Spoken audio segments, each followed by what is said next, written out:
वनुसल्लिम अला सय्यिदिना व मौलाना मुहम्मदिन रसूलिहिन नबिय्यिल करीमिल अमीनिल मकीनिर रऊफ़िर रहीम। अम्मा बाद फ़ौज़ बिल्लाहि मिनश शैतानिर रजीम। बिस्मिल्लाहिर रहमानिर रहीम। हम्द व सलात के बाद अज़ीज़ वक़ार सामिन किराम, सबसे पहले तो जो अज़ीम ज़िम्मेदारी सौंपी गई हम उसके शुक्रगुज़ार हैं। इंशाअल्लाह ताला पूरी ईमानदारी के साथ और पूरी वफ़ादारी के साथ इसको निभाएंगे।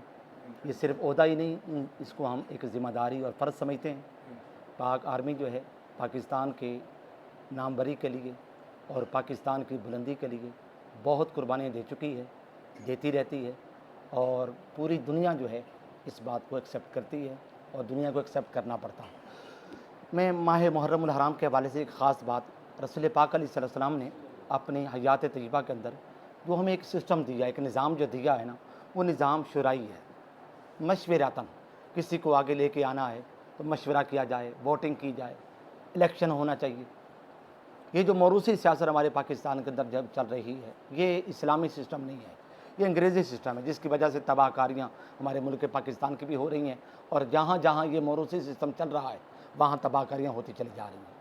देखो, रसूल पाक अलैहि सलाम ने अपने हयात तय्यबा के अंदर बार बार कहा गया, या रसूल अल्लाह, अपना कोई जानशीन मुतय्यन फरमा दें, अपना कोई खलीफा बना दें। रसूल पाक अलैहि सलाम ने किसी को अपना जानशीन खलीफा मुकर्रर नहीं फरमाया।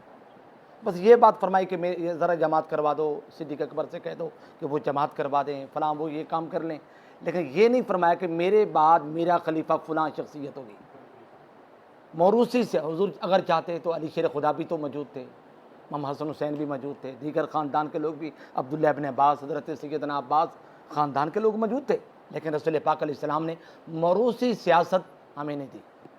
फिर रसूल पाक अलैहि सलाम के बाद खुलफ़ाए राशिदीन का जब सिलसिला शुरू होता है, सबसे पहले जो खलीफा बनते हैं सिद्दीक़ अकबर। सिद्दीक़ अकबर का जब वक्त विसाल आता है 2.5 बरस के बाद, अपने बेटे भी जवान थे, किसी बेटे को अपना जानशीन, अपना नाइब, अपना खलीफा मुकर्रर नहीं फरमाया।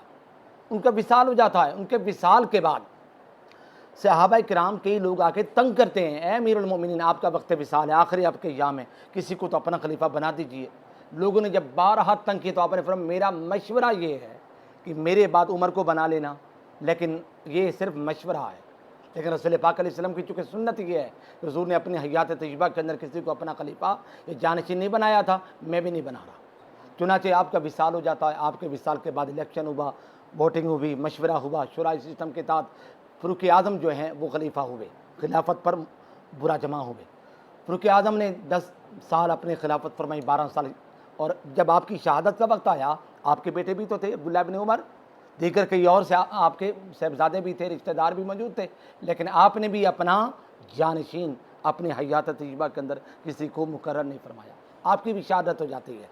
आपकी शहादत के बाद उस्मान गनी आते हैं, वो भी शुराई सिस्टम से आते हैं, मौरूसी सियासत, यानी वो कोई फ़ारूक आज़म के भाई तो थे नहीं, या उनके ख़ानदान में से या उनके रिश्तेदारों में से तो थे नहीं, लेकिन वो शुराई सिस्टम के तहत, यानी कि मशवरा हुआ, इलेक्शन हुआ, उसके बाद उनका क्या उसे कहते हैं इंतखाब हुआ और फिर वो आए।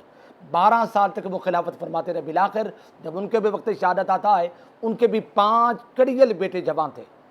वो अगर चाहते तो किसी बेटे का, हज़रत सैयदना अब्बान भी मौजूद थे और भी किसी उनके बेटे, 4 बेटे और भी मौजूद थे, वो किसी बेटे का इंतखाब फरमा सकते थे, मगर फरमाया नहीं। रसूल पाक अलैहि सलाम ने चूँकि हमें शुराई सिस्टम दिया है, मौरूसी सियासत इस्लाम के अंदर नहीं है, उन्होंने भी इस बात को लेके आए। फिर जब उनकी शहादत हो जाती है, इलेक्शन हुआ, उसके बाद क्या उसे कहते हैं शुराई सिस्टम के तहत मौला अली शेर खुदा आए। मौला अली शेर खुदा ने 5 साल तक खिलाफत फरमाई है। जब आपकी शहादत हो जाती कूफा के अंदर, 3 दिन आपकी शहादत के बाद 3 दिन तक जो है मस्जिद कूफा, वहाँ पर क्या उसे कहते हैं इजलास होते रहे, जलसे होते रहे, जुलूस निकलते रहे, और उसके बाद 3 दिन के बाद लोगों ने ये बात इत्तेफाक के साथ कही कि इस वक्त पूरी धरती पर इमाम हसन मुज्तबा से बेहतर कोई और शख्सियत नहीं है, खिलाफत की लिहाजा हकदार वही है। यानी इमाम हसन मुज्तबा का इंतखाब मौला अली शेर खुदा ने अपने हयात तय्यबा के अंदर नहीं फरमाया था। आपसे 12 कहा गया आप फरमा लें, आप किसी का नाम ही ले लें कि आपके बाद, आपने फरमाया एक मेरे सामने 2 सुन्नतें, एक सुन्नत सिद्दीक़ है कि आपने सिर्फ मशवरा दिया था, और एक मेरे सामने क्या है, सुन्नत मुस्तफ़ा है, हुज़ूर ने मशवरा भी नहीं दिया था। मैं सुन्नत सिद्दीक़ पे अमल नहीं करता, मैं सुन्नत मुस्तफ़ा पे अमल करता हूँ कि मेरे बाद खलीफा कौन होगा जिसको तुम लोग क्या उसे कहते हैं खुद मुकर्रर कर लोगे। चनाचे आपकी शहादत के बाद 3 दिन तक उसे कहते हैं ये इजलास होते रहे, बिलाखिर इमाम हसन मुजतबा पर लोग मुत्तफिक हो गए। तो यहाँ तक देखिए एक इत्मीनान के साथ, अमन के साथ एक सिलसिला चलता रहा। लेकिन जो ही आगे सिलसिला बढ़ा, जब मरूसी सियासत शुरू हुई और आज तक चल रही है, तबाहकारियाँ ही तबाहकारी होती चली जा रही हैं। आज हम बचना चाहते हैं इन तबाहकारियों से, मरूसी सिस्टम को हमें ख़त्म करना होगा। अल्लाह पाक हम सबको इसके लिए अपनी जिद्दोजहद और तगदो करने की तौफीक अता फरमाए।